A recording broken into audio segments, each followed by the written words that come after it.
नमस्कार, YouTube channel में आप सभी का स्वागत है। मैं पुष्पा प्रजापति। मैं गंगा मिश्रा। हम लोग कहारवा गीत गाने जा रहे हैं। पसंद आए लाइक कीजिएगा, सब्सक्राइब कीजिएगा, शेयर कीजिएगा, कमेंट करके ज़रूर बताइएगा ये गीत आप लोगों को कैसा लगा। धन्यवाद।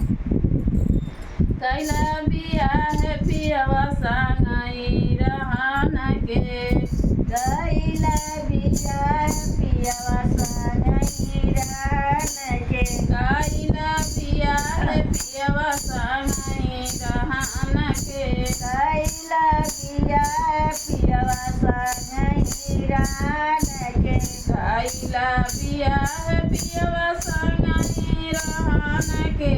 छोड़ के घर में चलियो गैला दिलिया शहर में, छोड़ के घर में चलियो गैला दिलिया शहर में, छोड़ के घर में चलियो गैला दिलिया शहर में, छोड़ के घर में चलियो गैला दिलिया शहर में, छोड़ के घर में चलियो गैला दिलिया शहर में।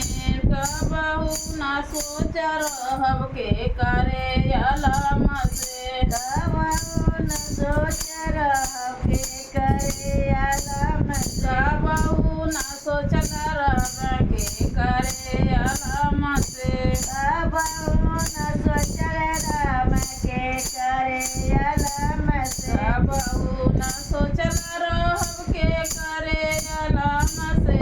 छोड़ के घर में चलियो गैला दिलिया शहर में, छोड़ के घर में चलियो गैला दिलिया शहर में। सासू हमसे बोले ना जेठानी लड़बल से, सासू नहीं हमसे बोल जेठानी बोल बल से, सासू हमसे बोले ना जेठानी लड़बल से, सासू हमसे बोले ना जेठानी बल से, सासू हमसे बोले ना जेठानी लड़बल से।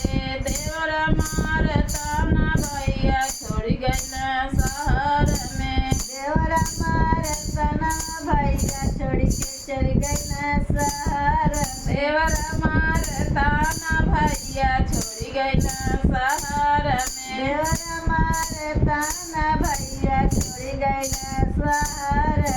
चुनरी ले आइला पिया अपने ही मान के, चुनरी ले आइला पिया अपने ही मन के, चुनरी ले आइला पिया अपने ही मान के, चुनरी ले आइला पिया अपने ही मन के, चुनरी ले आइला पियवा अपने ही मान के। चोलिया सियाई द पियवा हमारे पसंद से, चोलिया सियाई द पियवा हमारे पसंद से, चोलिया सियाई द पियवा हमारे पसंद से, चोलिया सियाई द पियवा हमारे पसंद से।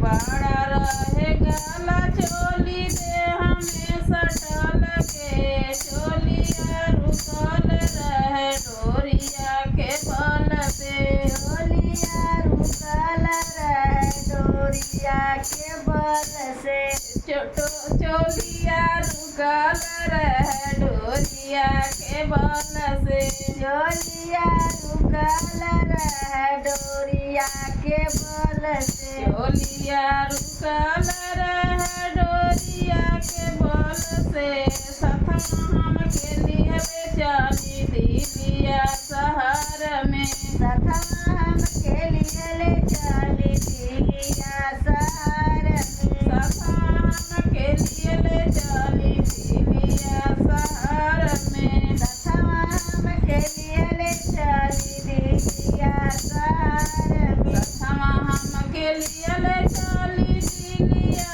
शहर में। नहीं ते नैना लड़ी हो जाइए दूसरे मर्द से, नहीं तो नैना लड़ी हो जाइए दूसरे मर्द से, नहीं ते नैना लड़ी हो जाइए दूसरे मर्द से, नहीं तो नैना लड़ी हो जाइए दूसरे